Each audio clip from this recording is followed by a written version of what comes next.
You want to know about them? Nah, don't worry about it. I don't mind. The Kingdom of Anteria needs heroes, and you'll command 3 at a time as you work to liberate its lands from rampaging warlords. Part real-time tactical adventure, part village-building simulation, Champions of Anteria gives us a lot of ground to cover. One minute you'll fight wolves on your way to freeing a spy who's caught behind enemy lines, and the next you'll decide where to build huts for water carriers so your apothecary will have enough resources to craft health potions. Hi! These parts are interconnected, and the way they fit together is part of what defines the Champions of Anteria experience. Hero O's! First, let's start with the adventure.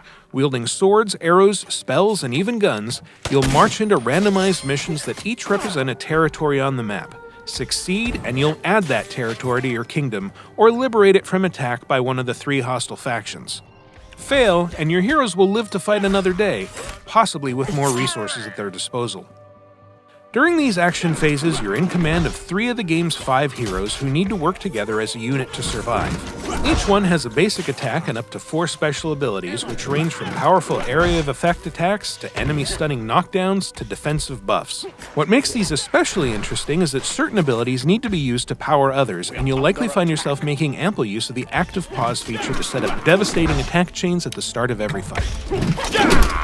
Even more interesting is the game's interconnected system of 5 elements: water, fire, metal, nature, and lightning, which are arranged on the wheel seen here. Each hero, enemy, and ability is associated with one of these elements, and that wheel is always on screen, reminding you that each element is strong against the one next to it going clockwise.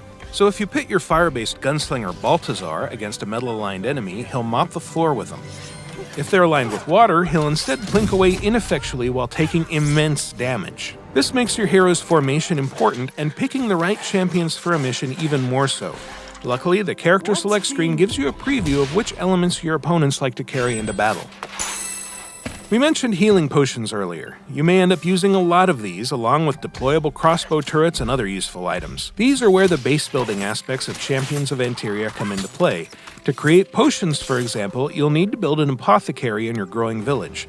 But you'll also need materials for those potions, so you'll then need to build appropriate workshops for villagers to harvest those materials.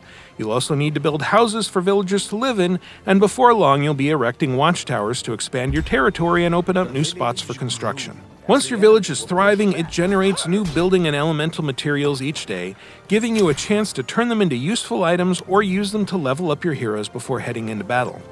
Don't wait around to build up your stock, though. Each of your village's days counts as a turn on the world map, and if you don't mix it up with the other factions, they'll grow more powerful and mass to attack your territories. Besides, conquering territory is how you'll build renown, which in turn can be spent on a huge upgrade tree that can unlock all sorts of new items and other fun stuff. Should you manage to conquer another faction, you'll get to face off against their leaders in vicious multi-stage boss fights that will put all of your skills and accumulated resources to the test. Is that all you've got? While some missions might end with a tough fight against a commander, these are nothing compared to what the faction leaders will unleash against you. Get ready to face waves of hardened enemies and devastating attacks, and be sure to keep an eye out for anything you need to dodge. Mortars fired! Champions of Anteria will be available for PC on August 30th. For more on the game, keep it at Ubiblog.